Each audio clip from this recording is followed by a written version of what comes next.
Il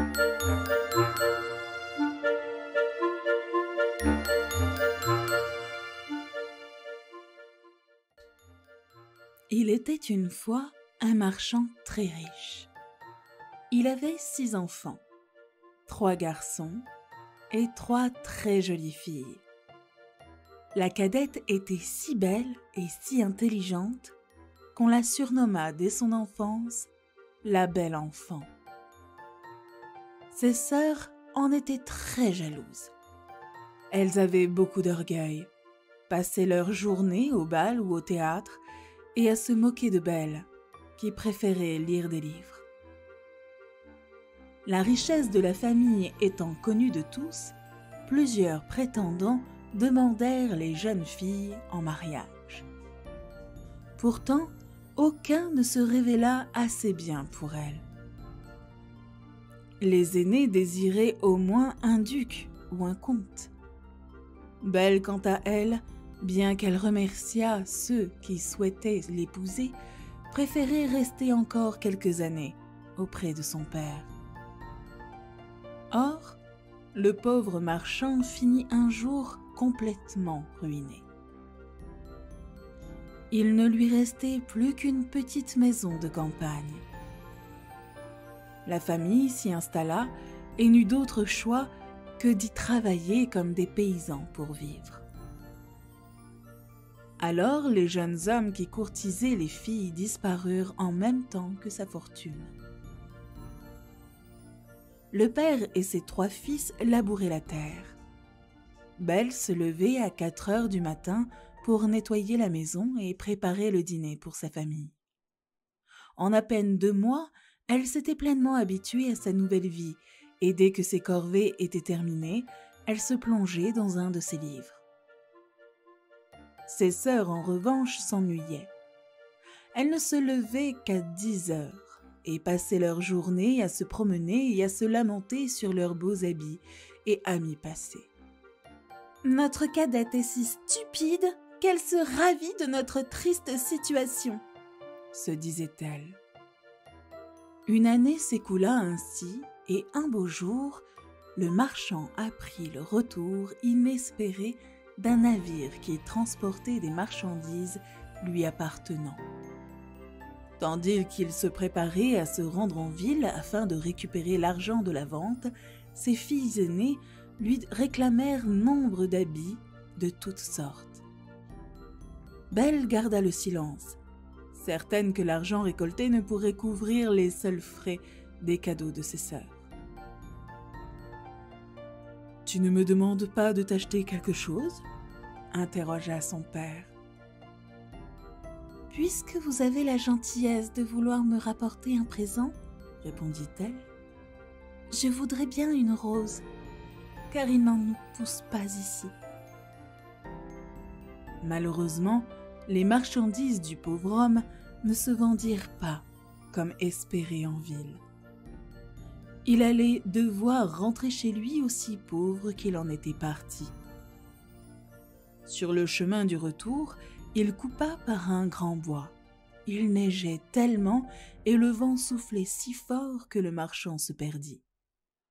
À la nuit tombée, il était convaincu qu'il finirait par mourir de froid. C'est alors qu'il aperçut de la lumière au bout d'une rangée d'arbres. Il s'en approcha et découvrit un grand palais illuminé. Il frappa à la porte, mais personne ne vint lui ouvrir. Frigorifié, il entra tout de même. Il se retrouva dans une grande salle où un feu de cheminée le réchauffa. Une table couverte de victuailles était dressée, mais il n'y avait qu'un seul couvert dessus.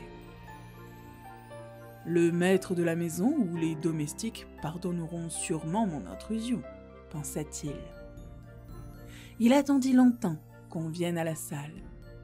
Quand 11 heures sonnèrent, il ne put se retenir et prit un poulet qu'il dévora en 2 bouchées. Il but également du vin et, encouragé par la boisson, sortit de la pièce. Il traversa plusieurs appartements magnifiquement meublés et finit par trouver une chambre avec un bon lit.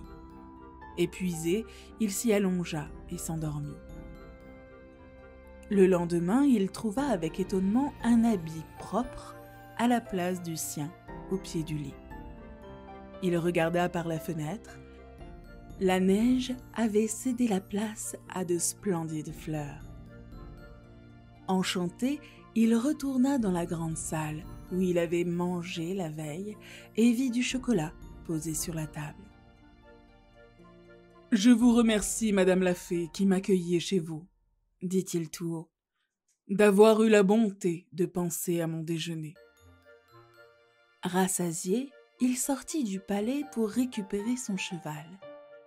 Il se souvint alors de la demande de Belle et lui cueillit une très jolie rose.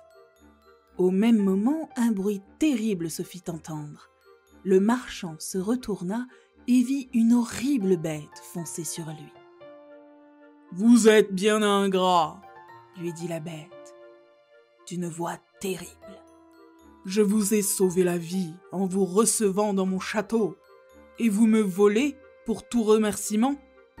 Vous mourrez en guise de punition. » Le marchand se jeta à genoux et joignit ses mains. « Monseigneur, pardonnez-moi. J'ai seulement cueilli cette rose car une de mes filles m'en avait demandé une. Je ne pensais en aucun cas vous causer du tort. »« Ne m'appelez pas monseigneur, » répondit le monstre, « mais la bête. Je n'aime pas les compliments. Je préfère qu'on me dise ce que l'on pense.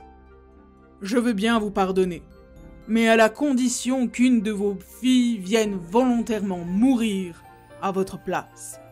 Partez, et si aucune ne se dévoue, promettez de revenir dans 3 mois. » Le marchand promit.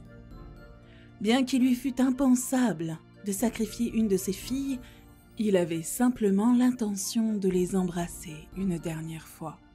« Avant de partir, retournez dans la chambre où vous avez passé la nuit, » ajouta la bête. « Vous y trouverez un grand coffre vide.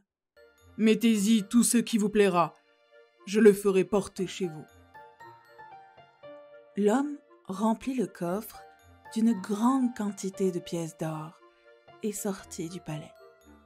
Quelques heures plus tard, il était enfin chez lui. En arrivant, il regarda ses enfants et fondit en larmes. Il tenait dans sa main la fleur. « Belle, prends cette rose, même si elle coûtera bien cher à ton malheureux père. » Il leur raconta sa mésaventure et les 2 aînés s'en prirent à leur jeune sœur. « Son orgueil va causer la mort de notre père, et elle ne pleure même pas !» hurlait-elle. « Cela serait bien inutile, » reprit Belle, « puisqu'il ne périra pas. Je vais me livrer au monstre et sauver mon père. »